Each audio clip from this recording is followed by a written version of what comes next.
Hello and welcome back to our channel, where we share stories that touch the heart and inspire the soul. Today, I have a truly beautiful story for you, one that reminds us of the profound power of human connection and empathy. It all begins in a quiet, respectable hotel. A father and his young teenage son check in. The hotel receptionist, a perceptive woman named Clara, immediately noticed something about them. The father was trying his best to be cheerful. But the son, he was a different story. He was silent, almost withdrawn, and there was a deep, heart-wrenching sadness in his eyes that seemed far too heavy for someone so young. His face was pale and he looked lost, as if he were carrying the weight of the world on his small shoulders. This quiet pair caught the attention of not just Clara, but other staff members as well. Later that evening, they went to the hotel restaurant for dinner. The air around their table was thick with an unspoken tension. The father tried to make conversation, but the boy barely responded. He picked at his food, showing no interest in the delicious meal before him. The entire staff watched from a distance, their hearts going out to the silent duo. There was clearly a story there, one that wasn't for public display, but the palpable sorrow was hard to ignore. After their quiet meal, the boy went back up to their room while his father approached the reception desk. He looked for Clara, who had checked them in earlier. "Excuse me," he said, his voice gentle but strained. "I was hoping I could speak with the manager."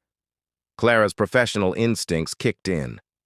"Of course, sir," she replied warmly. "Is everything all right? Was there any problem with your room or the service?"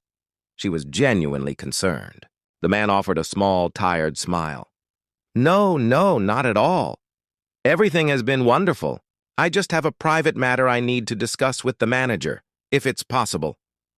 Clara immediately understood and made the call. A few minutes later, the manager, a kind-faced man named Mr. Harrison, came out to the lobby. The father greeted him and asked if they could speak somewhere more private. Mr. Harrison, sensing the gravity of the situation, led him to his office. Once the door was closed, the father took a deep breath, and the story he'd been holding in finally came pouring out. "I'm here for one night with my son," he began, his voice trembling slightly. "He's 14 and he's very sick."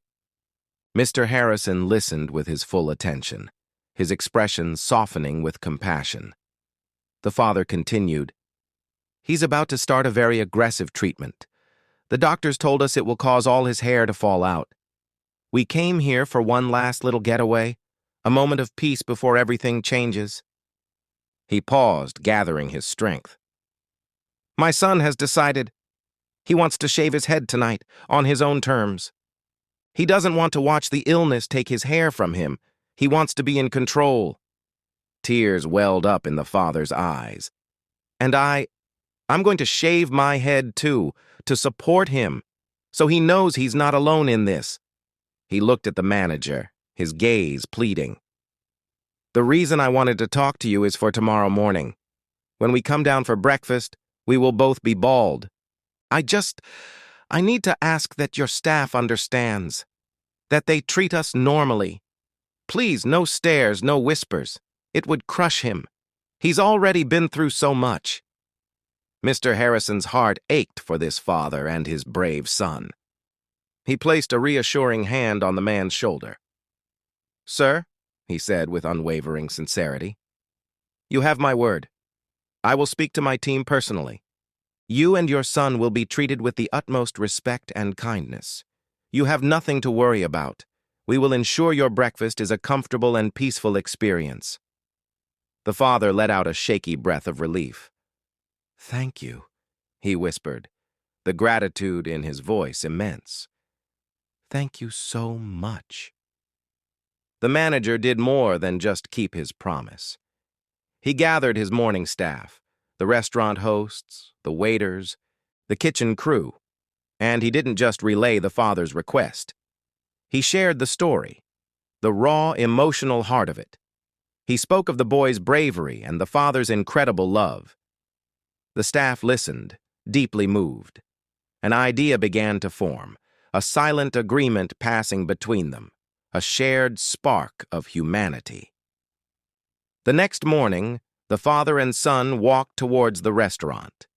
The father's hand rested protectively on his son's shoulder. Both of them had freshly shaved heads, gleaming under the hotel lights. They were nervous, bracing themselves for the curious glances and awkward silence they had grown so used to. But as they stepped through the doorway, they stopped in their tracks, their eyes widening in disbelief. Standing there to greet them were 4 members of the restaurant staff. The host who led them to their table, the waiter who came to take their order, even 2 of the chefs visible through the kitchen pass, and all 4 of them, with warm, genuine smiles on their faces, had shaved heads. There were no words. There didn't need to be. In that moment, the entire restaurant was filled with something far more powerful than words. It was an atmosphere of unspoken solidarity, of pure, selfless support. The staff went above their duties with complete ease, treating the father and son like any other guests, yet their quiet act of unity spoke volumes. It said, "You are not alone. We are with you." The father looked at the staff, then at his son, who for the first time in a long time had a faint, genuine smile gracing his lips. Tears streamed down the father's face, but these were not tears of sorrow. They were tears of profound gratitude, of being seen and held by the kindness of strangers. This story is such a powerful reminder that true support isn't just about what we say, it's about what we do. It's about showing up. The hotel staff could have simply been polite and followed their manager's instructions, but they chose to do more. They chose to step into that family's world for a moment and share their burden. Their small, collective gesture created a moment of profound healing and connection that this father and son will surely never forget. It shows us that no matter what our job is or who we all have the capacity to make a significant difference in someone's life. A little empathy, a small act of solidarity, can turn a moment of fear and isolation into a moment of strength and togetherness. It can change everything. Thank you so much for joining me for this incredible story. If it touched you as much as it touched me, please give this video a like and share it with someone who might need to hear it. Don't forget to subscribe and hit that notification bell so you won't miss our next video. Until next time, remember to be kind. You never know the impact you might have. Thank you for watching.